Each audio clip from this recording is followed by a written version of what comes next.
right? Okay. So, let me go to the screen for a second. Don't look at the recommendations. Oh no, I'm over them. I'm over the questionable one. Yeah. Good. Alright. For those of you who are from YouTube, from the YouTubes, probably don't know that I like Bloodborne a lot. Then we're gonna be watching Visceral Femininity, a Bloodborne video essay by Honeybed. I have no idea what this is gonna be. So yeah, let's dive in. Better for new chars and level character. Oh, I see. I messed up my tabs. Oh, there we go.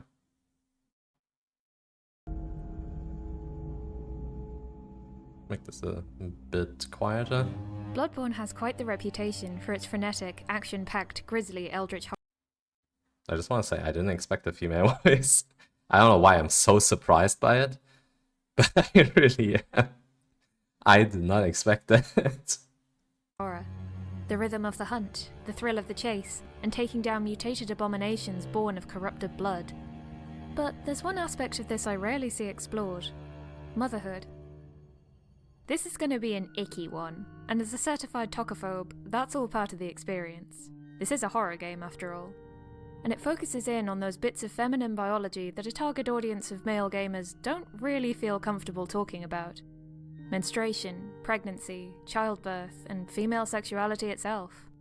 All wrapped up in a neat little bow of eldritch madness. Hysteria, Yay. lunacy, Just like how we pick love your it. poison. I'm going to split this into 4 parts, but I think we should start with what all stories are about, sooner or later. Part 1.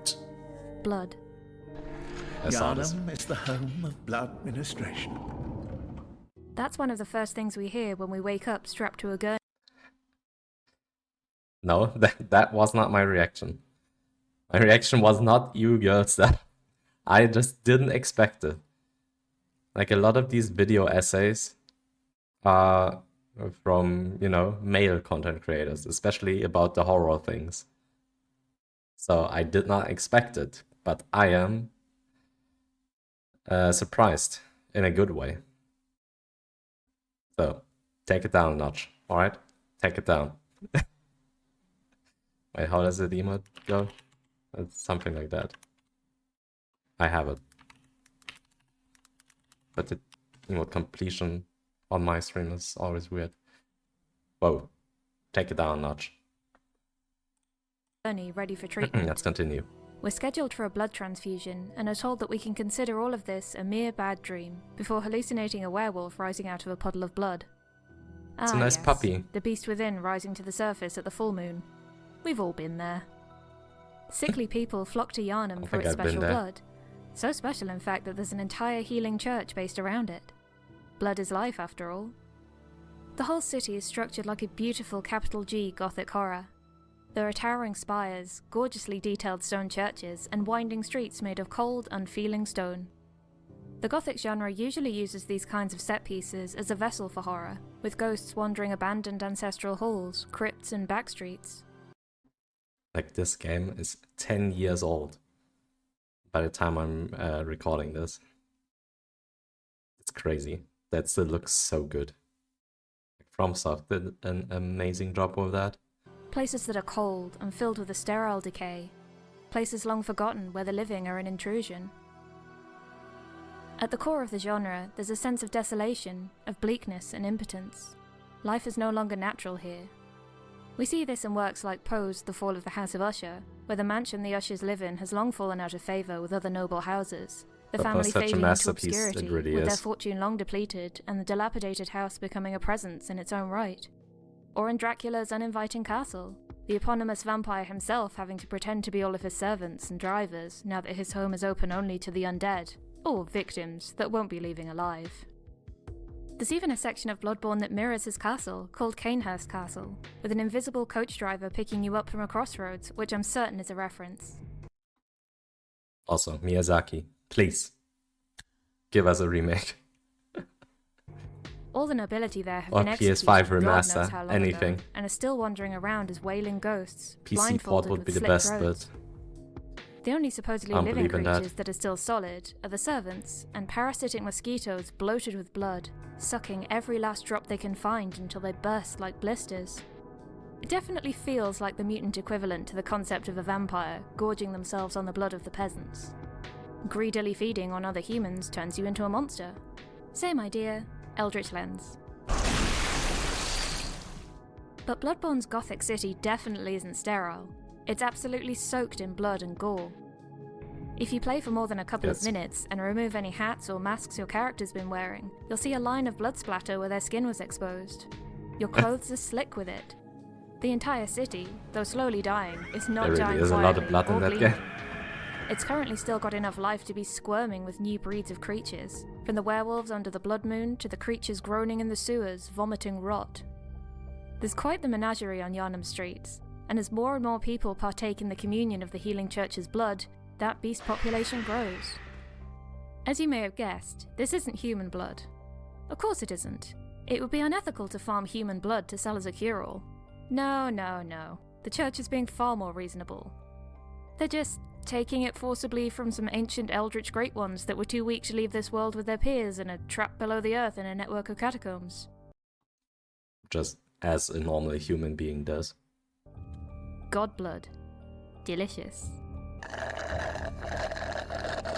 Imbibing some of that special blood will cure whatever ails you, and as a testament to this, you carry around little vials of it as a healing item for the entire game, injecting yourself whenever you've lost too much blood from being attacked.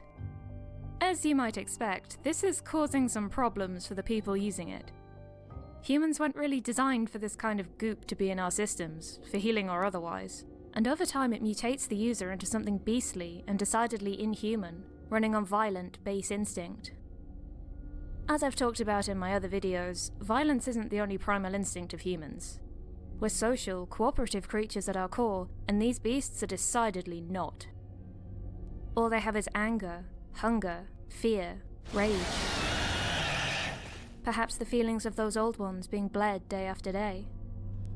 As payment for treatment, outsiders coming to seek this healing blood enter a contract to become hunters, hunting down the mutant beasts at night and keeping the streets free of the infected.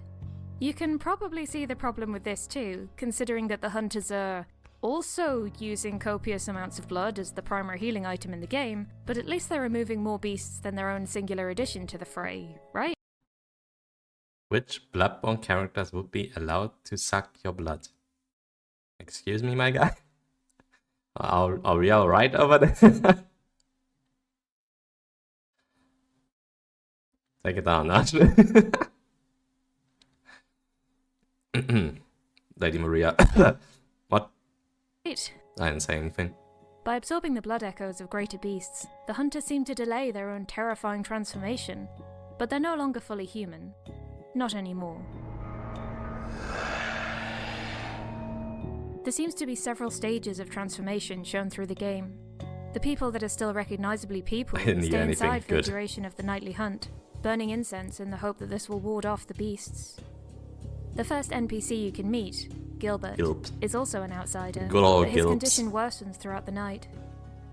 Time is tangible in the game as the night gets darker and a blood-red moon rises in a bruising sky. People behind the doors get sicker and quieter as the night passes, but once that red moon peaks, barely anyone can form words anymore. Only whimpers, howls, and guttural sounds can be heard through the town's windows. The transformation is complete. If you pass by Gilbert's house, one of the few people who's actively friendly to you, as most Yharnamites don't exactly love strangers, and scapegoat them for the beast plague for their impurity, you'll find the bars on his window bent and broken. This was definitely a memorable moment for me, because there's a lamp leading to the hunter's dream just by his house, and no beasts spawn in close enough to notice you. The first time I played, I put the controller down on my lap as the game loaded me in at the lamp, knowing for sure that I'd be safe until I moved my character and I was answering a text. The drop in my gut as the controller vibrated and I heard a beastly shriek has never left me. Gilbert didn't survive the night after all. Poor guy. The church isn't the only way you can access this special blood either. There's two women who you can guide to a safe chapel, Ariana and Adela. One is a sex worker, the latter a holy woman. Both will offer you their blood as thanks for Basically saving the them, same but shit. the catch is you can only take one at a time. I didn't say and that. Adela gets very upset if you favour a lady of the night over her. If you take Ariana's blood 3 times, Adela will straight up murder her whilst you're gone, to punish her for her generous impurity. Perceived impurity, anyway. The purity of blood is important in Yharnam. Tainted blood warps you into a monster, as we can see from the streets, but there's also the Church's worship of the Great Ones and their blood. The aspiration to be close to them drives the most devout, the ones most concerned with purity who take too much and turn into something neither beast nor god. Adela hates you favouring a common whore's blood over her own strictly enforced purity, and this doctrine puts Ariana's life in serious danger. However, something very interesting happens to Ariana if you keep her alive until the blood moon rises. She gives birth to a Great One. I don't exactly know what this celestial little goo baby is, but Ariana definitely wasn't pregnant at the start of the game. Something in her blood has determined her a suitable vessel for the Great Ones to have a child with her though, something not quite human in her line. That castle I mentioned earlier used to be filled with vile bloods, creatures that look human enough, but are basically the game's equivalent to vampires. Their queen, Annalise, last of her kind, is still hanging out there, and you can join her covenant by drinking her blood, exchanging bodily fluids. That's got some sexual implications there, doesn't it? Annalise wants you to hunt down blood dregs for her, which you can get by killing other hunters like yourself, or NPCs, most of whom are again, hunters. But look at the image of the blood dreg we get in the menu. It looks like it's full of sperm cells. Annalise is the last of her kind, and it seems like... I never looked at it like that. I can't unsee it now. God damn it.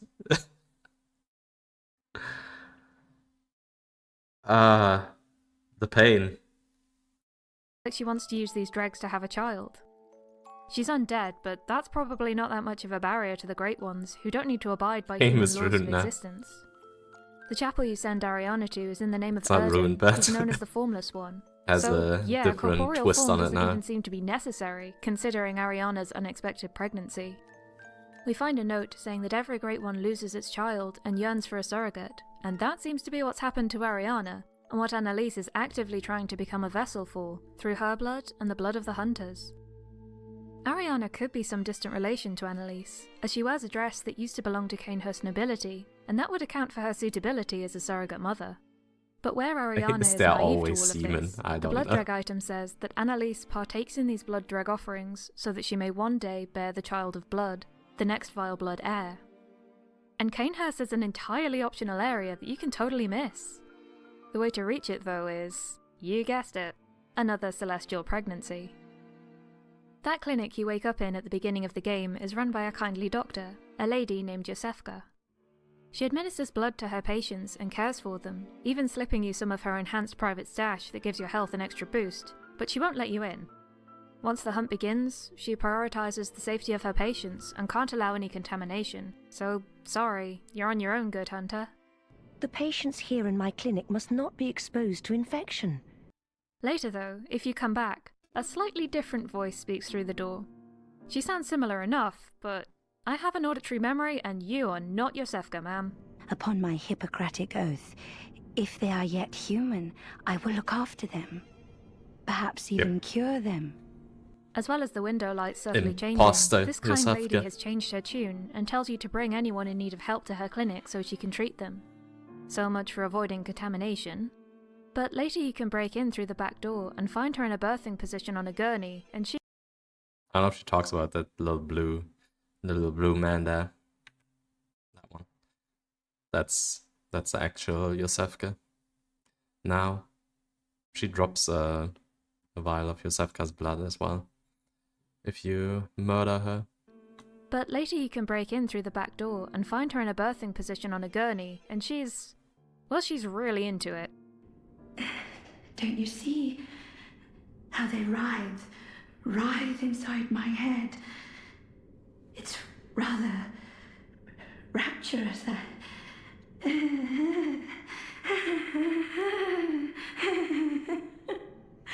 Once you dispatch her and are free to explore the rest of the clinic, you'll find an invitation to Cainhurst Castle on another gurney, and, remarkably, it's already addressed to you. Who was the imposter, really? We don't get... I mean, I haven't witnessed a birth yet in person, so I wouldn't know. To know, but she definitely knew some things she wasn't supposed to. She's interested in advancing humanity to be closer to the Great Ones, experimenting on anyone you send to her supposed safe place, and preparing to birth one of their children. This whole idea of eyes on the inside and being able to see more than an ordinary person is something the scholars of Yharnam are particularly invested in, wanting to use the blood of the Great Ones to push humanity out of its infancy and use it to ascend into something, well, greater. They want to push the bounds of knowledge, but in true Eldritch horror fashion, some things are just beyond the scope of the human mind, too removed from our experience and existence to make sense of. That's built into the game too, with a meter marked with an eye. This is your insight. Too little, and you're going to miss some of the weirder things around Yharnam that are going to be too much for your fragile little mind. Too much, and you're going to have to confront some things. Ignorance might just be bliss here. The way you level up is through accumulating the blood of creatures you've slaughtered, and to do that you need to speak to the doll in the Hunter's Dream, a hub of sorts that has a workshop for hunters to mend their weapons and experiment, connecting them to all the game areas. Wait, the doll. She's back there. Can I level up at her as well? The doll is only animate if you have at least one insight. Wait, I need insight. You can still level up through her. Wait. If I get insight in real life, does my doll statue also become alive? Huh. Questions over questions. I need to get some insight. Anyone got some of that madman's knowledge? I'm going solo leveling. Yes, I'm waiting. I'm gotta wait for solo leveling now. Since the last episode is out She's already. Sleeping, but she acts as the first incongruity with the norm. A living doll wanting And to look only after God you, knows when the next and she one can is channel there. blood through herself into your flesh, helping mutate you into a better hunter, bringing you closer to the Great Ones on a drip feed.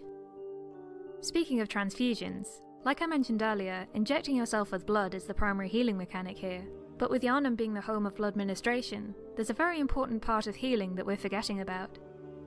Blood ministration is based around healing with blood, both with adding blood to the body, but also bleeding a body to health. Victorian doctors are infamous for their love of leeches, and where do you think that idea came from originally? Menstruation. If you have periods or are close to someone that does, you're probably pretty familiar with just how much PMS sucks. Intense emotions, mood swings, crampings, cravings, and just feeling generally crappy and hormonal. The only way to get rid of it is to wait for your period to finally happen, and suddenly it all disappears with the arrival of blood. This ended up getting translated as the toxins being bled out of a person, as suddenly all of the terrible feelings and symptoms were flushed out with the blood. Some sort of natural cleansing or detox. It's not correct, but it's an observable pattern that with less medical knowledge makes complete sense to find a link with. You're bleeding the bad stuff out to make the person healthy again. One thing I noticed playing Bloodborne is that pretty much all of the beasts that still look like townsfolk to some degree are coded as male. All of the partially mutated people have deeper sounding voices, wear trousers, or scraps of them at this point, or are too mutated to tell, but none are marked as specifically feminine in any way. Well, all except Vicar Amelia, but given her devoutness, that's to be expected. We see her on her knees, reciting prayers specifically about the old blood, right up until the moment she transforms into one of the game's bosses. I'm guessing she imbibed a lot more blood than the average layperson, especially given her church rank is in her boss title. We know she was close to the source of blood, and her original concept had her as Saint Laura rather than a vicar. She even continues to grip a symbol of her faith that marks her as successor to the head of the healing church throughout her fight, so yeah, I'd say she's a bit of an outlier.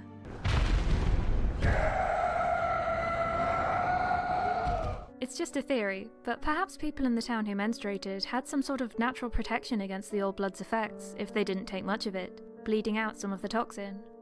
The whole story does revolve around blood after all. Perhaps it was simply that the men were delegated to the traditional role of protecting their families, and so they're the only ones we encounter on the street, but I find it an interesting enough coincidence that I suspect there's a link.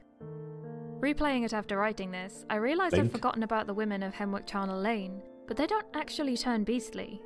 They're certainly blood drunk, and full of, enthusiasm for their trade, from eating and burying bodies, but no beasts here. They're more dangerous and faster than their male Blood counterparts. is even the though. title of the game. Far more Yes. aggressive. If the wikis to be believed, then they're unaffected by the beast plague beyond the madness the moon is inflicting on everyone, even the uninfected people in the houses. But the women we do see drunk on blood are far more sensitive to it, so that's pretty cool. They don't need a beast form. I'll just go for the throat regardless. Hopefully I don't need to draw you a diagram to link blood to the visceral femininity that many people don't want to think about, but this brings us neatly into our next section. Queen Part 2. Yharnam. Just Lunar chilling there. cycles. Did you know devil meant troll? Troll meant werewolf. Werewolves mean the horror of flesh splitting where you least expect it. As I mentioned, the game comes in 3 major sections depending on the state of the moon. As the night progresses, more and more monstrous things begin to happen, and the more virile and dangerous the beasts you encounter are. Naturally, this works well in a game progression sense, as you're facing more dangerous enemies as you improve, but it's threaded really well into the narrative. The first section is largely based around sunset. The moon is just rising as you get the hang of how everything works and have time to mull on what the heck pale blood is, and then swiftly forget about it as your night's taken up by the myriad creatures who'd love to take a chunk out of your throat. You can't tell me that anyone read that first message about like pale blood and seek the pale blood, whatever, and actually remembered it like half an hour into the game. Like you play like the first part of Yharnam and yeah, it's over. What is pale blood even? What am I looking for? The second section's only triggered after killing the aforementioned Vicar Amelia. Once you kill her and touch the once human skull on the cathedral altar, you'll see a vision of the past. Vicar Amelia's predecessor, Lawrence, being warned to fear the old blood, a phrase which became an essential adage to the church and serves as a password to the next area. Blood. Do not take the blood lightly. Respect that you are playing with inhuman forces. Fear the old blood. With this dire warning, the moon rises and night truly falls on Yharnam, and the creatures you face become less and less recognizably human. When I think about moonlight and monsters, I inevitably think of the werewolf. They're monsters hidden as humans, controlled by the moon, a vicious revealing of our bloody history as hunters and pack carnivores. I really like werewolves because they're a fictionalized version of a wolf in sheep's clothing, of a monster blending in with the flock right up until the moment they bite. They're a primal creature, built of the fear of devolving into beasthood and the loss of rational control, pure instinct. They're on the edges of humanity. But often when I see werewolves in fiction, they're men, despite the fact that lunar cycles and volatile mood are obviously linked to menstruation, which in terms of themes is feminine. And menstruation itself is often seen as something taboo and inappropriate to discuss. It's one of those under-the-table kind of things, despite half the population experiencing it. There's a lot of work being done to normalize it these days, but it's still seen as kind of icky. We don't look at that. We don't want to talk about it, despite it being a perfectly natural process, and yes, there is a time and a place for everything. But, like the eldritch secrets of the university in Bloodborne, only those in the know tend to be the ones who are allowed to talk about it. And, gamers stereotypically tend to be boys and young men who probably don't want to talk about icky girl stuff. And part of that is likely because they've never had to be exposed to it, so it's alien and disgusting and doesn't match with the image of women they've been presented with.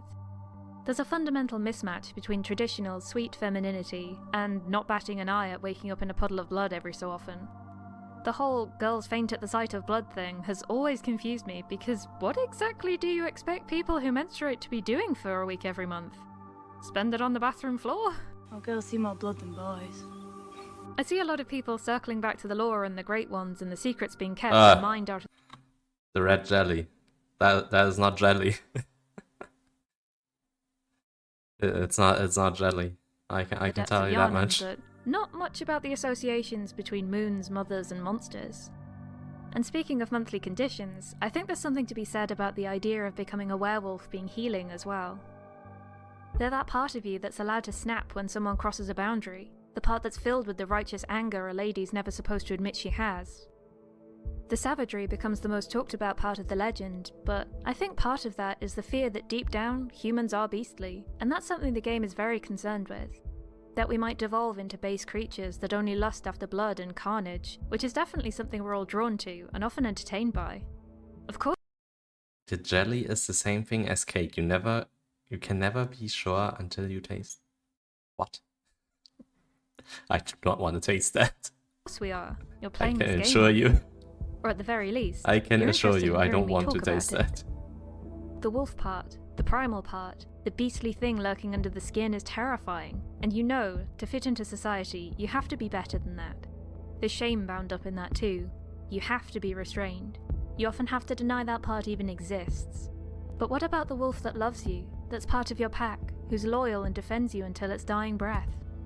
What about the wolf who raised you, who'll kill anyone threatening her pups? What about the pack you go out for coffee with and howl together about all the little things that are stressful or bringing you joy? What about the wolf you curl up in bed and indulge your most primal instincts with? What about the wolf inside you that loves and protects you and stubbornly bites whatever gets too close to keep you safe? Does that make you a monster? Externally, werewolves are everything a woman shouldn't be in society. They're brutish and have monstrous appetites. They're violent, hairy, and uncontrollable. They're animals. Ariana lets us know that Yharnam has some of our world's sensibilities we all for what's animals? appropriate for a lady.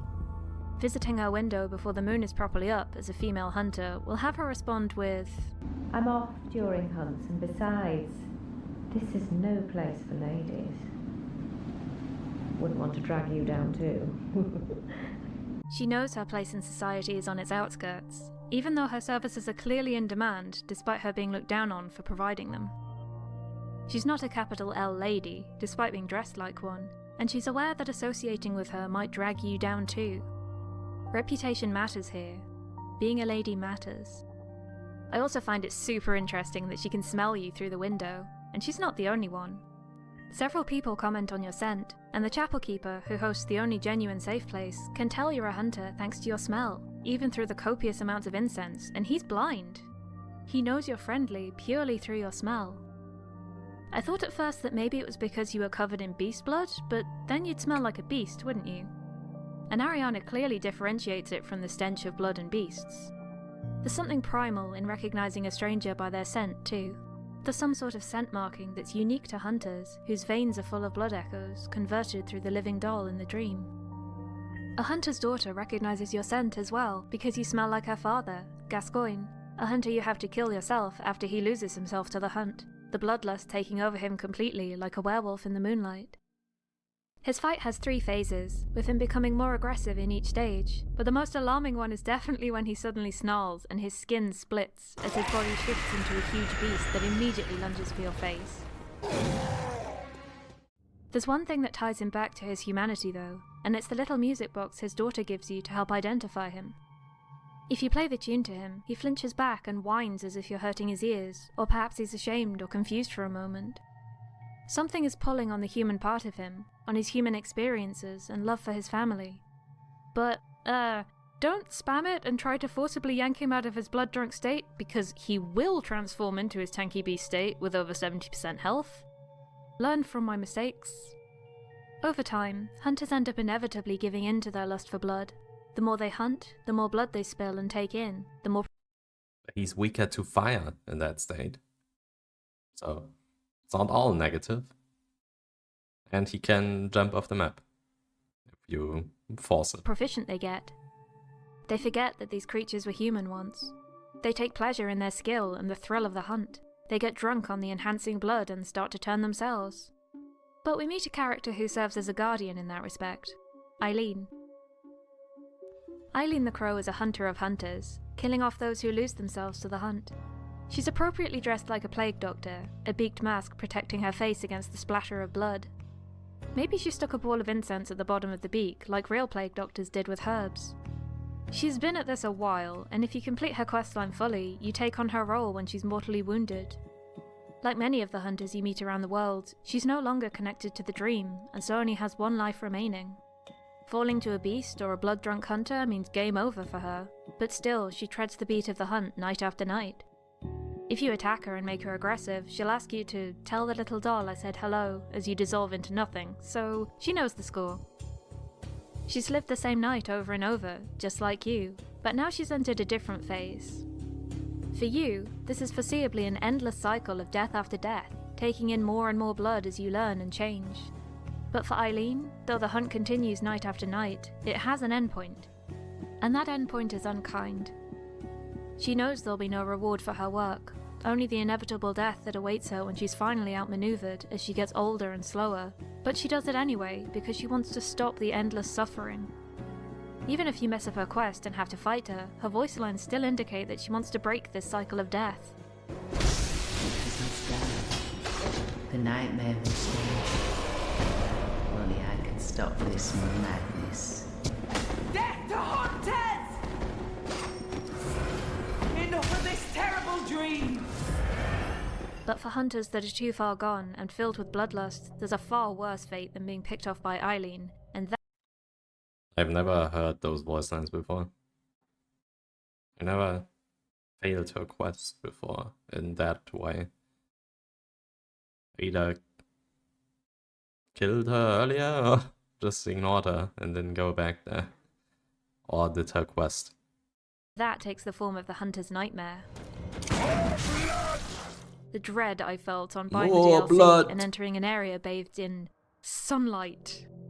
Like, that feels so viscerally wrong after playing through a long night full of terrors. I love that. Sunlight's usually the signal that you're safe now and everything will be okay, but here, boy was it unnerving. Your deeds are out in the open now. There's no cover from the beast, no masking the violence. You are seen. And the ones that find themselves here have been judged inhuman. It opens with a version of the main game's areas, but covered in what might be washed up waves of clay or driftwood, warping the landscape you'll have become intimately familiar with over the course of the game. The moon's reign over the people isn't broken here, it's permanent. The cycle has ended with the needle pointing firmly to hunt. But the reason this nightmare's even appeared in the first place is a punishment from the Great Ones themselves. Not for the hunt, but for what started it. Which brings us to Part 3. Babies. Cursed fiends, their children too.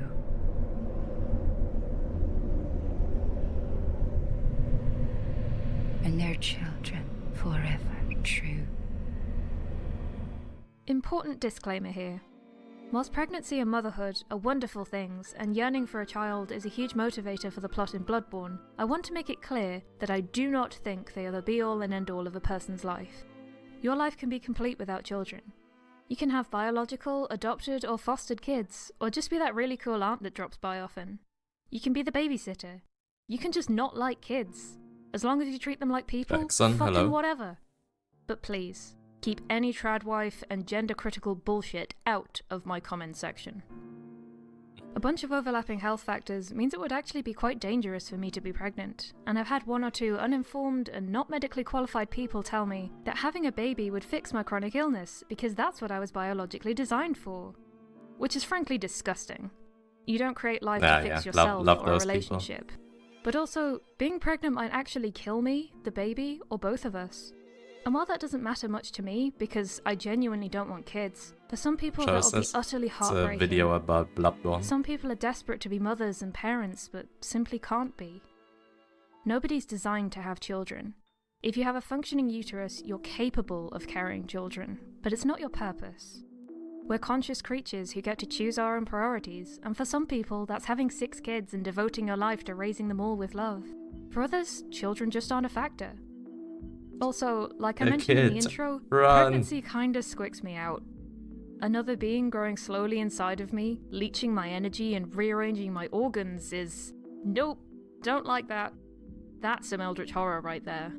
Respect to anyone who willingly goes through that mess, but no thank you. Meanwhile, back at the plot. We're told that every Great One loses its child and yearns for a surrogate, and that these eldritch unknowable beings are using the Beast Plague as a way to replace their lost children.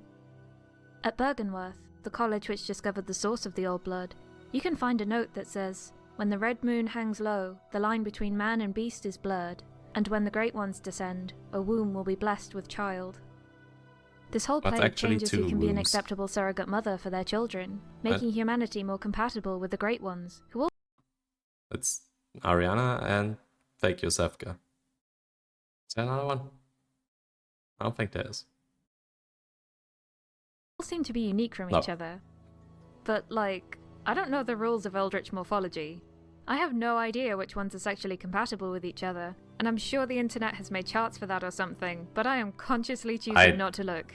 Yeah, No insight I here. don't want... I've No. seen what you people No. draw with tentacles. No. No. I do not want to know what kind of gods are compatible with one another. I don't want to know. That insight can stay where it is. Thank you. Once the Great Ones were discovered, the need to know more, to understand these creatures, led to the unleashing of the Beast Plague because the Bergenworth scholars couldn't resist overreaching. Curiosity killed the cat, but satisfaction drove it to insanity as the cat tried to comprehend the unknowable, and then the cat grew a bunch of eyes on both the inside and the outside, and... Anyway. They wanted more That's a insight great into these metaphor. miraculous entities, and when Kos the Great One washed up on the shoreline of a fishing hamlet, and strange stories were spreading about the locals a la Innsmouth, Bergenworth dived right in. They sent the first hunters to cut the villages open in search of mutations and internal eyes, ripping apart man and beast alike for knowledge. I'm getting and hungry secrets. the more I say But their worst Burgerworth. transgression was taking Kos's still embryonic child from her to study. In this ultimate sacrilegious act, the hunter's nightmare was born, imprisoning every hunter who loses themselves to their worst instincts, just as the scholars followed theirs for personal gain. And hunters are very much painted as monsters here, as several humanoid creatures raise their arms to cover their faces and back away when you approach. They're still lucid enough to know what you are and that you want to hurt them, and if you run in all guns blazing, excited to tackle this new area, you might just miss it. Even if you let them live, the enemy hunters trapped in the nightmare will just slaughter them anyway, and you'll know even if you can't see, because the echoes still feed into your meter. Interestingly, they're the same types of creatures that a retired hunter, Jura, is actively protecting in Old Yarnum outside of the nightmare. When the Beast Plague became a major problem, a lot of the old city was burned to contain the spread, and the older districts that had been built on top of over the years was simply sealed off. Jura's there watching over the beasts, insisting that it's not right to kill them, because they were people once, and they can't hurt anyone whilst they're locked away down here. If he sees you attack any beast, he'll start firing at you with a Gatling gun from the top of the clock tower, throughout the entire area. But you can make him friendly by being a pacifist. The beasts are... less friendly. But I find it really interesting that the ones that are protected in the dream don't initially attack at the start of the nightmare section. I should think you still have dreams. Well, the next time you dream, give some thought to the hunt and its purpose. Why are you doing this? What is this pale blood you're searching for? At this I have point no in the idea game, why I'm did you doing even this. remember that's what drew you to Yarnum? Is it worth No. it? The overarching theme of the DLC is secrets and forbidden knowledge, and what parts of ourselves we're willing to lose in order to reach them. The final boss of the DLC is a manifestation of Kos's infant child, screeching and wailing and, beating you to death with a briny, eye-encrusted placenta. That's As very one not does. good. That's a typical But it's also a Monday in the continuation streets. of every child we see being killed or taken from its mother in the main game. For a start, the main protector of the secrets of the Scholars of Bergenworth takes the form of Rom, the vacuous spider.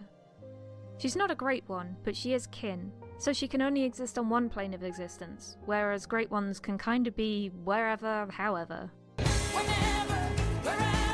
Kin also happen to bleed a whitish fluid instead of the red you might The expect. heck? Pale blood. We found it. Though it only seems to be for her head, her body bleeds red. I've tried looking up exactly what Rom is online, but there seems to have been endless debate potato. on that front since the game launched, with contradictions on both wikis, and many discussions on Reddit and other forums, so yeah, take that she is kin with a hefty grain of salt. But I even though mean- she's largely an empty vessel, vacuous, or at this One of point those perhaps a wikis. shell emptied in order to be puppeted by an actual Great One. Is Factstra live? Don't trust it. They love to be wrong. They love to spread misinformation. She has a lot of babies. So many. They swarm and guard her, and most of her fight will be spent fending them off if you want to do their mother any damage. Another mother holding arcane secrets. Once you've broken the seal by killing Rom, that's when the red blood moon descends. We hear a baby crying in the distance, and see a lady all in white, blood trailing from her abdomen, beginning to cry as well. This is Queen Yarnum, presumably who the city was named for, as we never see her alive. The bloodstain across her abdomen and bound hands suggest that she too had her baby taken from her against her will, perhaps even before he was born. Separating mothers and babies seems to be the worst infringement on the natural order, and it always leads to tragedy here. If Ariana has her baby, killing the child immediately kills her too. There's an inherent link between them. What one suffers, so does the other. Though we don't see much of Queen Yharnam, she's always accompanied by her child's cry, both of them already long dead. It's implied that her baby, Murgo's cry, is what pulls the moon closer, but I don't know if it had to be Murgo in particular. Perhaps the cry of any Grey One's child would have done the trick. His and his mother's spirit seem to be trapped in the hunt, and it's implied that Murgo was either stillborn or forcibly removed from his mother's womb before he was ready to be born. In either case, he didn't survive. His wet nurse, though, is alive and kicking, or slashing. She's guarding his empty pram and is very determined to keep you away from it. I really love her design. It's very ornate, and she shares some similarities with Yharnam's boss fight, in that she can copy herself to distract you. Admittedly, I've never fought Queen Yharnam because she's way down in the Chalice dungeons as extra content, and anyone who's played Bloodborne knows how much of a slog they are. They're randomly generated for technically endless content, with cut bosses at the end of the levels, but they don't hang together well at all, thanks to the lack of designed enemy placement to accommodate the randomness, and the rooms and mini-bosses repeat over and over ad nauseum. I like that guy with the flintlock pistol, and they like carefully aim at you just to completely miss. Those guys are so Maybe that's the funny. true eldritch madness of Bloodborne, banging your head against the Chalice dungeons for tiny insights into the lore. Anyway, Queen Yharnam's boss fight has you fight her while she's still pregnant with Murgo, and his cries can paralyze you.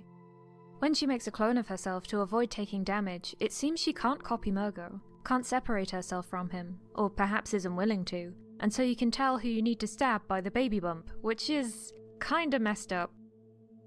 Her dress is completely white, but gets increasingly bloodier the more damage she takes, and when she's hurt enough, she can use her own blood to make her dagger more potent. Lady Maria in the Nightmare pulls a similar trick, fighting with her own blood and setting streams of it on fire in the most gorgeous boss fight I've ever seen. But it seems that some people with strange blood can use it very creatively. All of the gems you use to enhance your weapons have blood kneaded into them, so blood is an active part of every hunter's arsenal, not just for healing. It's interesting to note that Maria is also related to the Cainhurst nobles and Vilebloods, like Ariana is, so I guess she decided to use her blood as an advantage in combat. All of her weapons rely on precision and dexterity, controlled motions rather than wild or reckless swordplay. She was staunchly disciplined, perhaps to stave off the madness associated with her lineage, and ended up unable to continue hunting after the guilt of killing Kos and her child, throwing her weapons down a well when she could no longer stomach them, and ending her own life. Now in the Nightmare, she's protecting that final secret of the fishing hamlet, to keep that knowledge locked away, like Rom does for Byrgenwerth. She appears dead when you encounter her, dripping blood from her neck and wrists in an apparent suicide, but getting close to her will wake her right up. The only thing she says to you is both a warning and admission of guilt. A corpse. The corpse should be left well alone.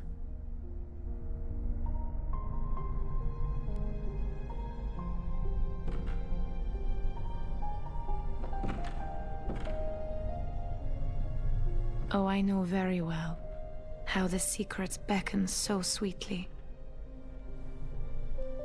Only an honest death will cure you now. Have you played the game before? Liberate you from your wild curiosity. She clearly regrets what she did to Kos and the villagers, and doesn't want anyone else to fall for the lure of forbidden knowledge, forgetting the human and ethical cost. She seems to be trying to atone somewhat by taking care of the patients in the research hall who've been experimented on to try and transform them into kin, several of them asking and one begging to see Lady Maria. But her fate is already sealed, and she knows that, her suicide finally trapping her here permanently rather than escaping from her misdeeds. She trained with Gehrman, the host of the Hunter's Dream, who's been guiding you this far, and he'd likely have met the same fate as her, trapped in that nightmare, except that there's a great one binding him to the dream. Part 4.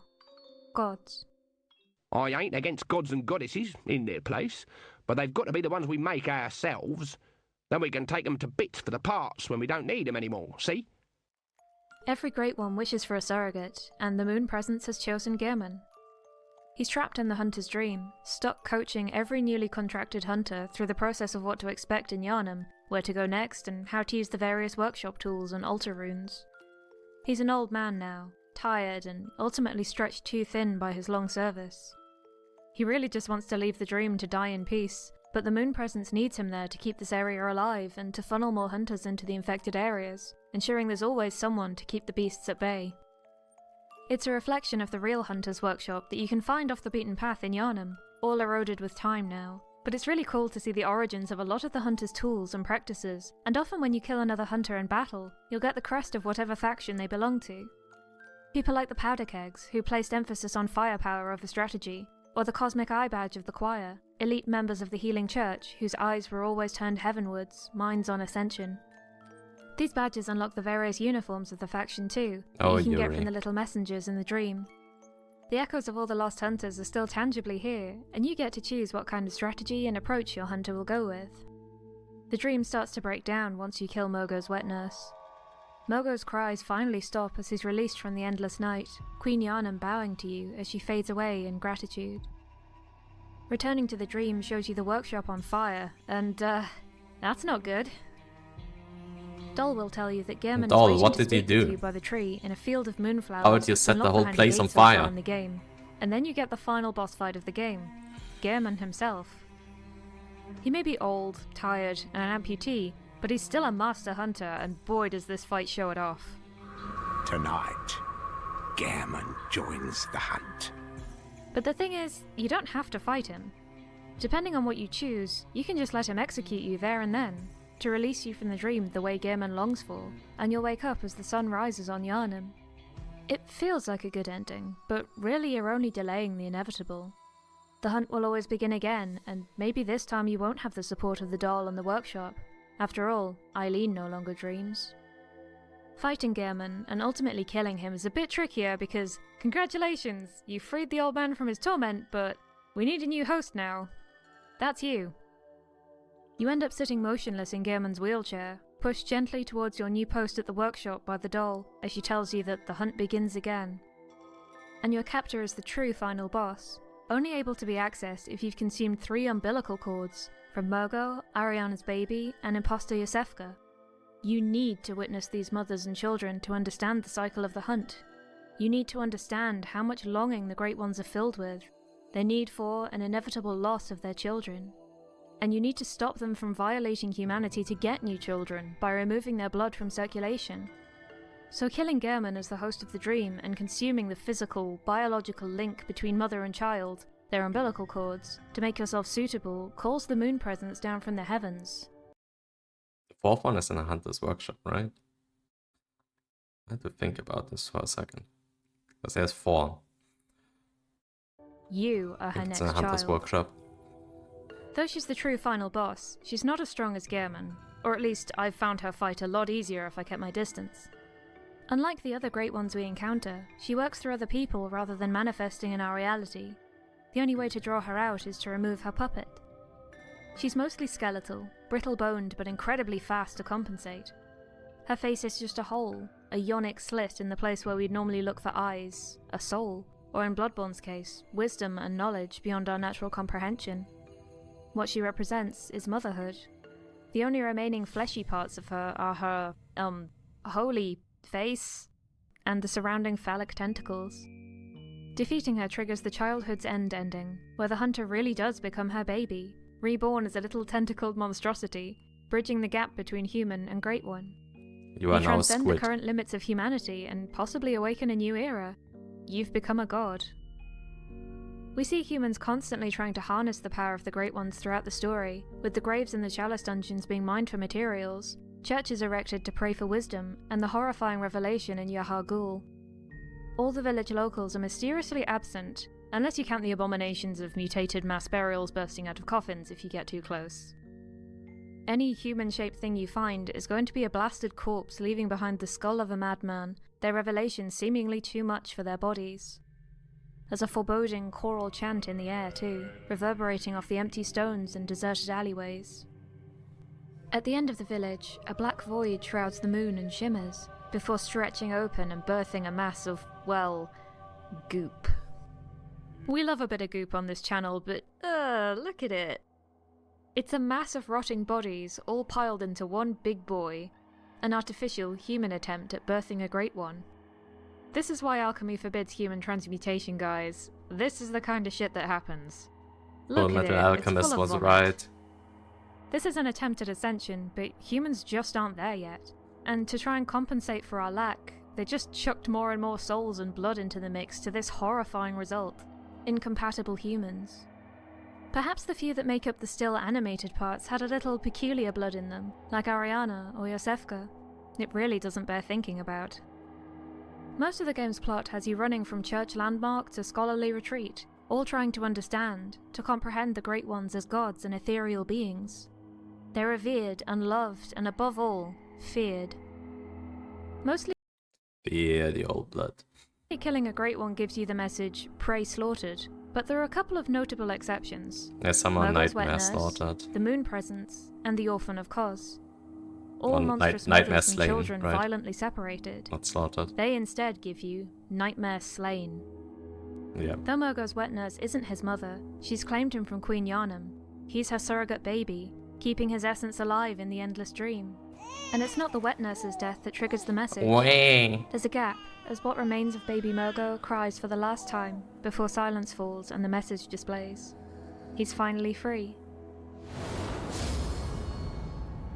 These creatures aren't just standard prey for a hunter, they're the ones holding the nightmare of the hunt itself together.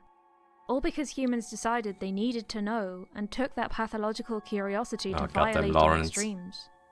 We transgressed against the gods, and the gods protected themselves. Breaking the cycle of this dangerous pursuit of knowledge comes in the form of ascension, and the doll holds you close and comforts you as your new nurse. There's one meme on the internet. I don't know what it's from. Where it's a squid and a letter. What am I supposed to do with this? I can't quite recall where it's from. But if you know the meme, you know. It gets associated with Bloodborne so much. And you can see why. She's your surrogate mother now, just as she was a surrogate Maria for Gehrman, having an identical voice and character model, her clothes covered in the same lumen flowers Maria comforts her patients with inside.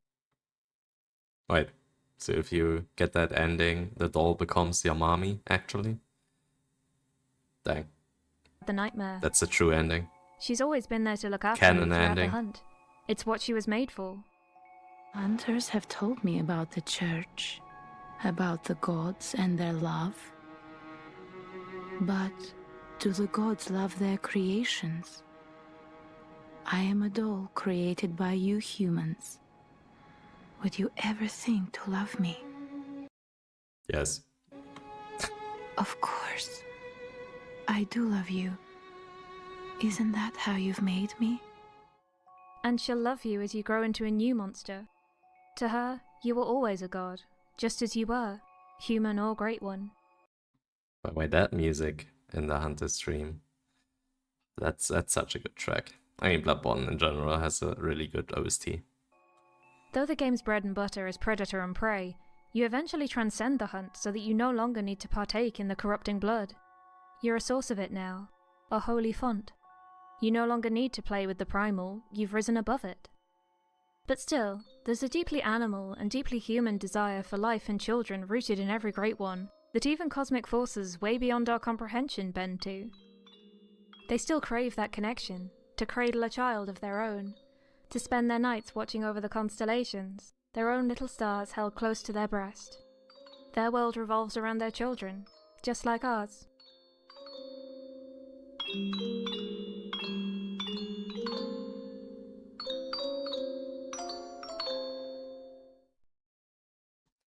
Oh. No. No more. Alright. That was Visceral Femininity in Bloodborne. I enjoyed that. Definitely a different kind of video. But very nice, very nice. I like all the Bloodborne related stuff. Bloodborne is a great game.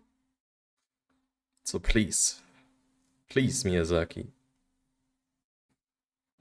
I mean, it's not even up to Miyazaki, it's up to Sony, but Please, Sony, do it. Just give us this remake. Right.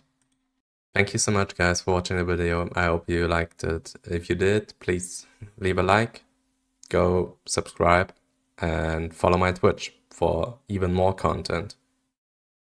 See you next time. Bye-bye.